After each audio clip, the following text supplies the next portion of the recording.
guys, so I'm here to talk about something serious, postpartum. And I'm not just talking about postpartum depression, I'll get into that later, but I'm talking about postpartum in general. Like right after you have your baby, nobody told me that there were going to be so many complications and so many things that I just didn't even think was going to happen. So when you just give birth, you have a ton of bleeding down there.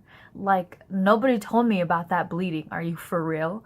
It's like some heavy ass bleeding for like 3 months. I mean, at least mine lasted 3 freaking months.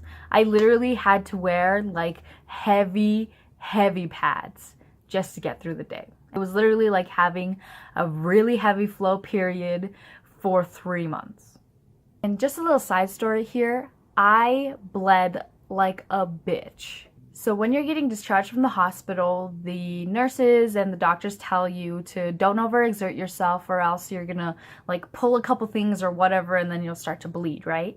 That makes total sense. They told me if that ever happens, go straight to the emergency room because shit's about to go down, right? Fast forward like 2, maybe 3 months. I start bleeding a lot, like heavy. Like I had to put on like an adult diaper just so that I wouldn't leak everywhere. I went through like 1 pad every hour and I was like freaking out. It brought me back to the time where I was at the hospital and they told me, hey, if this happens, go to the emergency room because shit is about to go down. I go to the doctor's office and they freaking tell me to wait in the waiting room. And I'm over here bleeding my vagina off and they're just like typing and charting and like asking me how my day was. And I'm over here freaking out. I'm freaking bleeding down here and I think I'm gonna soak this pad in like 2 seconds. Get me into a freaking like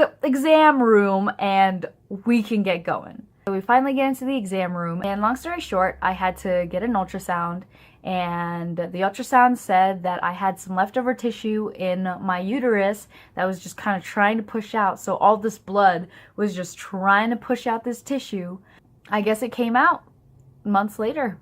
It was fine. It was stressful. I thought I was going to die. And don't even get me started on the hemorrhoids. I am not gonna lie, I didn't really know what a hemorrhoid was and my doctors didn't really tell me that I could be able to get hemorrhoids and things like that. So one day, I am going to the bathroom, you know, just doing my business, whatever. After my birth, I was fine going to the bathroom. Like, it was easy breezy, didn't even hurt, right? Well, maybe 4 months later, it hurt. And I'm not talking about like the piss situation, that I was totally fine going.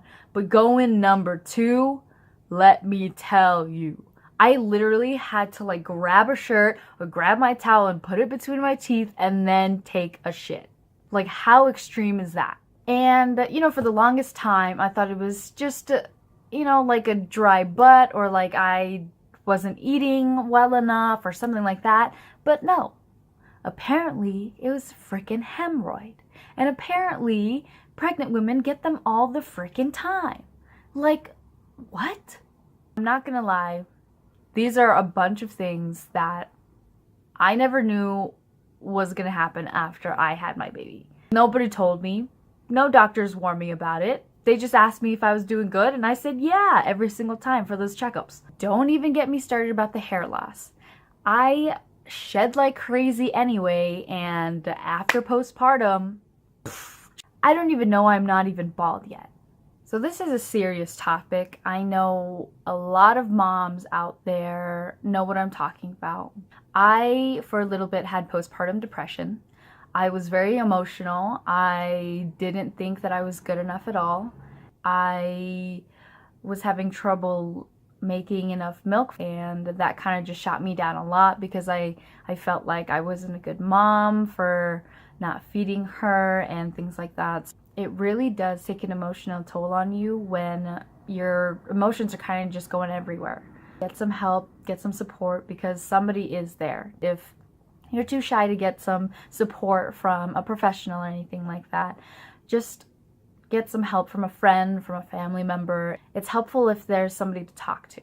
Okay, so So I know I'm probably like the worst person at a doctor's office. You have a doctor's visit, I think 6 weeks later. Usually, you know, that's the time where people ask questions and blah, blah, blah. I am the worst at remembering to ask questions. So once my exam is done, the doctor asks, oh yeah, do you have any questions? How do you feel? I blank out and I don't ask any of the questions that I had previously. And I just tell her, oh yeah, I'm fine, thank you, and then leave.